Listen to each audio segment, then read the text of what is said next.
America का साथ दिया तो हमारे दुश्मन होंगे। ये बयान किसकी तरफ से आया है? ये बयान ईरान ने दिया है। ईरान ने खुला ऐलान करते हुए कहा है कि अगर अमेरिका का साथ दिया तो हमारे दुश्मन होंगे, खुले दुश्मन होंगे। आखिर किसकी जानिब है इशारा, पूरी जानकारी इस वीडियो के जरिए आपको देंगे।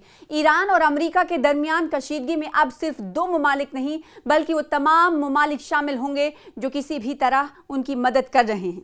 ईरान के आला सिक्योरिटी ओहदेदार मोहसिन रज़ाई ने खबरदार किया है कि जो भी मुल्क अमेरिका की इक़्तिसादी मुहिम में ईरान के खिलाफ शामिल होगा, तेहरान उसे अपना दुश्मन समझेगा। ईरान की सुप्रीम नेशनल सिक्योरिटी काउंसिल के सेक्रेटरी रज़ाई ने सरकारी टीवी चैनल को दिए गए एक इंटरव्यू में कहा कि ईरान पहले ऐसे ममालिक से बातचीत करेगा और उन्हें इस तनाज़े से दूर रहने के लिए कहेगा। अगर कोई मुल्क अमेरिका के साथ मिलकर ईरान पर दबाव बनाने की कोशिश करता है तो ईरान उसके खिलाफ भी जाएगा।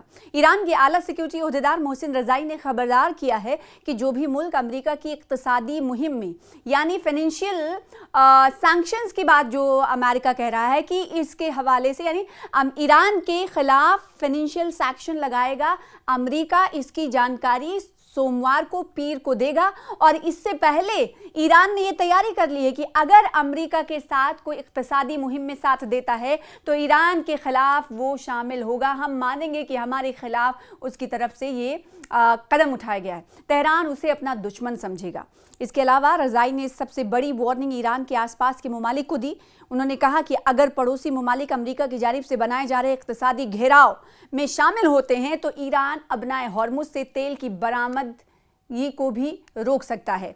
उनका इशारा सऊदी अरब, बहरीन, कतर और मुत्तहिदा अरब इमारात की जानिब था। इसके साथ ही उन्होंने ये वाज़े कर दिया कि अबनाए हॉर्मुज़ से दुनिया में तेल और गैस का बड़ा हिस्सा जाता है और यहाँ होने वाली रुकावट का बैनुल-अक़वामी तेल की मंडी पर बड़ा असर पड़ सकता है।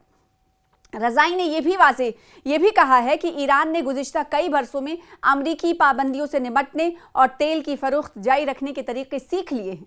ईरान के वज़ीर ख़ारजा सैयद अब्बास अराग़ची ने भी अमेरिका की नई इक़्तिसादी पॉलिसी को निशाना बनाया है। उन्होंने सोशल मीडिया पर कहा है कि अमेरिका पहले भी कई बार ईरान पर सख्त पाबंदियां और दबाव की पॉलिसी अपना चुका है, लेकिन उसे कामयाबी नहीं मिली, उसे नाकामी हाथ में लगी है और इसलिए अब वो नया पैतरा ढूंढ रहा है जिसमें भी वो नाकाम रहेगा। और अब्बास अराग़ची कहते हैं, वो दावा करते हैं कि पहले आयद की गई सख्त पाबंदियां, फिर ज़्यादा से ज़्यादा दबाव की पॉलिसी और बाद में ईरान से खुद सुपुर्दगी का मुतालबा, तीनों नाकाम रहे। उनके मुताबिक अमेरिका की नई इक़्तिसादी मुहिम भी इसी तरह नाकाम हो जाएगी।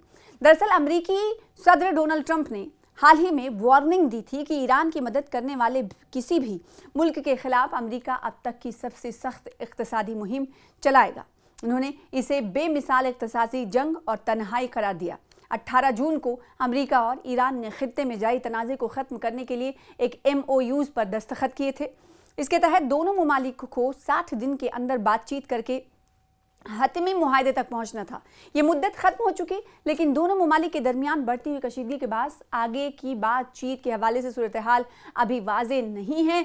लेकिन दोनों ममालिक एक दूसरे को लेकर बयानात देते हैं और जो अभी ताज़ा जो पेशरफ्त हुई है वो ईरान को लेकर अमेरिका ने कहा है कि आने वाले पीर को, मंडे के दिन हम क्या कदम उठाने वाले हैं ईरान के ख़िलाफ़ और ईरान के दोस्त ममालिक के ख़िलाफ़ हम बता देंगे। और जब बताएंगे क्या क्या हमने पाबंदियां रखनी है और किस तरीके से फाइनेंशियल सैंक्शंस लगाना है, उसकी जानकारी पूरी दुनिया को मिल जाएगी। उससे पहले ही यानी अमेरिका की वो फाइनेंशियल सैंक्शंस की कोई तस्वीर या कोई खबर अभी सामने नहीं आई कि किस तरह का फाइनेंशियल सैंक्शन होगा, उससे पहले ही ईरान कह रहा है कि हम तो तैयार हैं और खुली चुनौती भी दे रहे हैं कि वो देश जो ईरान के खिलाफ अमेरिका का साथ देंगे हम भी उनके खिलाफ होंगे और खुला ऐलान हम करते हैं।